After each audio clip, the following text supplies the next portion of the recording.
And for more, we can talk to Dave Keating, who's at the summit for us today in Brussels. Dave, you heard von der Leyen speaking there. Give us a sense as to what the reaction has been to that and what else has been happening at the summit today.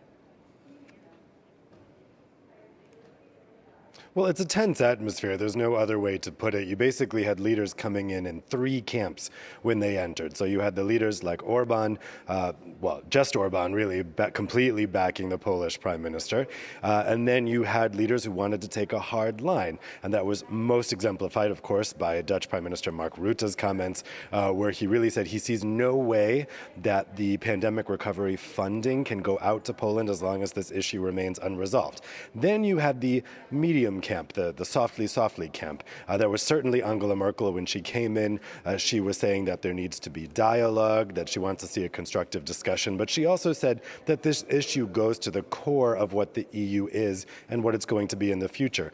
French President Macron didn't speak to reporters upon coming in, but he did meet with Polish Prime Minister Morawiecki this morning at Brussels airport, and we're told that they had a cordial discussion, that Macron stressed his concerns, but he wants dialogue.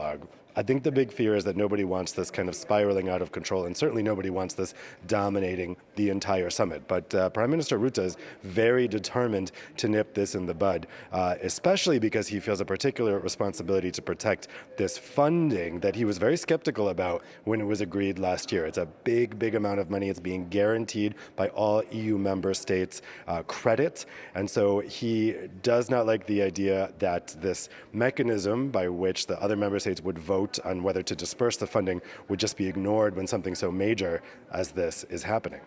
You mentioned the Polish leader there, Dave. He's been speaking today, of course, as well. Let's have a listen to a bit of that. We will not act under the pressure of blackmail. We are ready for dialogue, and we do not agree with constantly expanding the scope of competence. But we will, of course, discuss how to solve current disputes in agreement and in dialogue.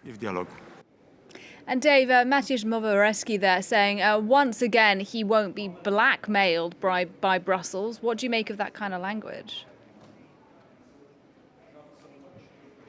It's very similar to what he said to the European Parliament on Tuesday. It's a confrontational positioning, and increasingly confrontational, it seems. I think actually his comments this morning were even more confrontational than what he said to the European Parliament, because it kind of lacked all of the nice things about the European Union that he said. He's increasingly backing himself into a corner here, because at this point, if his hard right law and justice party backs down in this conflict with the EU, that could really hurt them with their base of right-wing voters in Poland. But at the same time, if this escalates out of control for him, then it could spur a government crisis. I mean, Polish people do not want to leave the EU.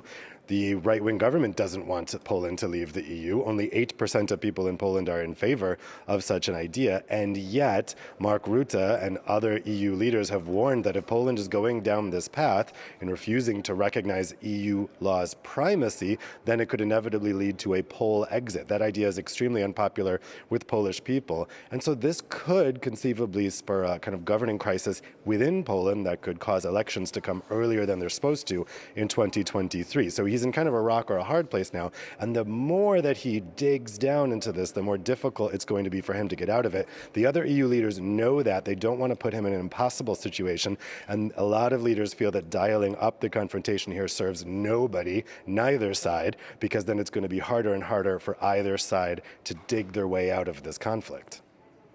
Dave Keating for us there at the summit in Brussels. Thanks very much.